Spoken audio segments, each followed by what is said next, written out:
I am trapped. I am trapped and alone in this cold, dark pit.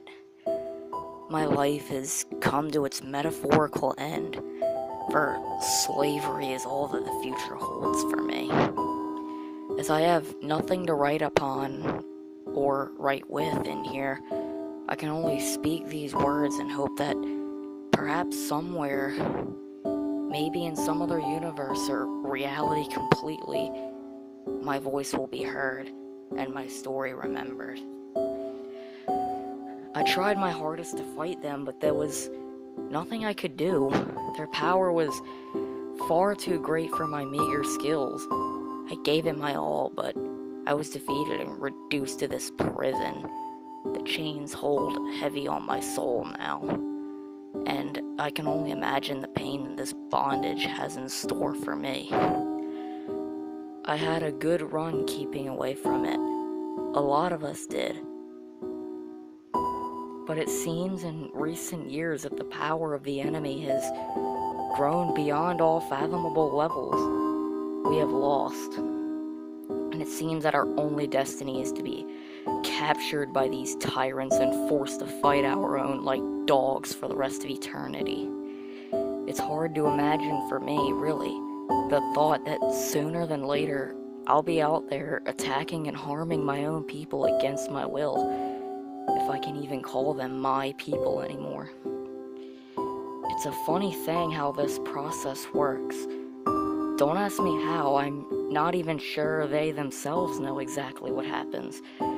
But each time one of my people is captured and imprisoned, no matter how willfully they fought the enemy before their defeat, they slowly begin to turn around to the side of the monsters during their captivity. It happens without fail. You could never imagine the pain one feels after watching one's friend become a slave to that which he has strongly fought for so long. And after such a short time in bondage, succumb to the enemy's every demand and even come to find companionship in them. It's a sort of fail-safe brainwashing system.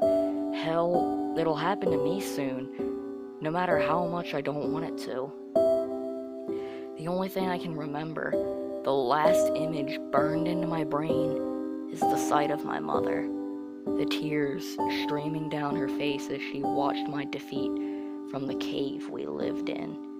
She told me not to provoke him, but after seeing the beast, there was nothing that could hold me back. These were the beings that took my brother from us. After all, it didn't matter how many of us, how many of my own I had to fight. I was determined to finish him off. Oh, how foolish I was. If only I had listened to Mother, I'm sure she'll soon suffer the same fate as I at the hands of these wretched creatures. But still, maybe things aren't just as bad as they seem. I mean, after all, it's a proven fact that under the supervision and training of these other beings, my people become more powerful than they ever could have hoped to be on their own in the wild. What's more, they seem to genuinely care for us. Yeah, they give us shelter and even heal us of our every battle wounds. Sure, the scars are from fighting those who were once my friends, but maybe, just maybe, in the name of my trainer, that's alright. Things aren't as bad as I first imagined. No, not at all. I'm seeing things differently now.